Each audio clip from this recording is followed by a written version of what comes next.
कौन सा चीज है? सरकार ये तो मरीज है। अरे लेकिन ये तो बहुत नरम है। ना हजूर, तो कर देखिए, बहुत गर्म है। पास आओ, मुंह में ले लो थर्मामीटर। डरो मत बची। ओ लो लो लो लो लो लो लो।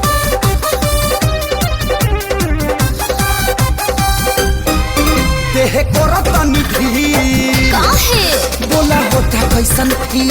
कैसे बताई? देह को रतनी ढील बोला होता कैसन फील? चोट गहरा बमल हम होत जा ए जी आइए ना, समझ सुलझाइए ना। बच्ची आला से भाला हो जाएगा। आवाना लौटी जा, आवाना लौटी जा, आवाना लौटी के तू लहे लहे भूत जा। आवाना लौटी जा, आवाना लौटी जा, आवाना लौटी के तू लहे लहे भूत जा।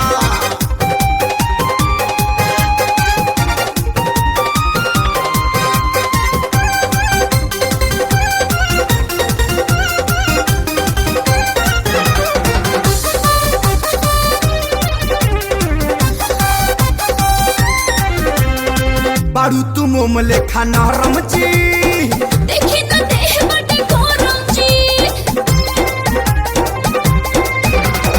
छुअला पर देह लागे हीटर जी। चार लागे कमर के भीतर जी। खाला खाला डबले ना ना ना ना। जल्दी कहीं जाई से।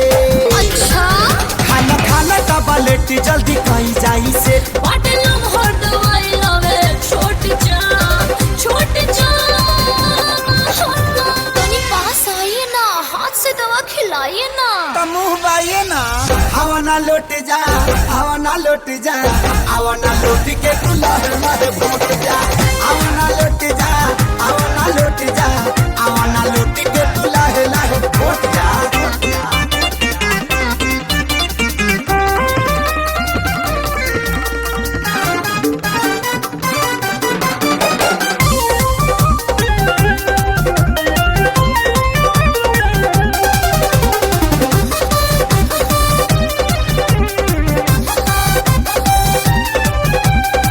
हवा लगा दी इंजेक्शन हो। ना ना ना कॉफी रिएक्शन हो। खाला रामदेव बाबा के बूटी हो। ना बाबा हमसे न टूटी हो। कभी करा जनीला आज करे दैला। कर दीजिए ना। कभी करा जनीला जी आज करे द इलाज। सूती कपड़ा भेजा के माथा तोप जा तोप जा। टॉनिक पिलाइए ना, टॉबलेट मत खिलाइए। बहुत महंगा है, बड़ी मार मारेंगे। चुप। हवा ना लौटी जा, हवा ना लौटी जा, हवा ना लौटी के तू लहे लहे टूट जा।